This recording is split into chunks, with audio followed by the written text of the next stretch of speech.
उल्हासनगरमध्ये भारतरत्न डॉक्टर बाबासाहेब आंबेडकर यांच्या पूर्णाकृती पुतळ्याचं अनावरण करण्यात आलं। आंबेडकर जयंतीच्या पूर्वसंध्येला स्थानिक आमदार डॉक्टर बालाजी किणीकर आणि भंतेजी एन आनंद महातेरो यांच्या हस्ते पुतळ्याचं अनावरण करण्यात आलं।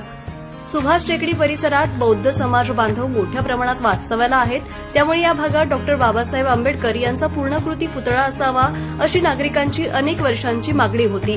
त्यामुळे आमदार बालाजी किणीकर यांनी याचा पाठपुरावा करत पुतळा उभारण्यासाठी शासनाकडून निधी आणला आणि हा पूर्णाकृती पुतळा उभारण्यात आला। गुरुवारी डॉक्टर बाबासाहेब आंबेडकर यांच्या काही दिवसांवर आलेल्या जयंतीच्या पार्श्वभूमीवर या पूर्णाकृती पुतळ्याचं अनावरण करण्यात आलं। यावेळी हजारो भीम अनुयायांनी उत्साहपूर्ण जल्लोष केला। येत्या 13 एप्रिल रोजी खासदार डॉक्टर श्रीकांत शिंदे यांच्या हस्ते शिलान्यास सोहळा पार पडणार असल्याची माहिती यावेळी आमदार डॉक्टर बालाजी किणीकर यांनी दिली आहे। आमच्या सर्व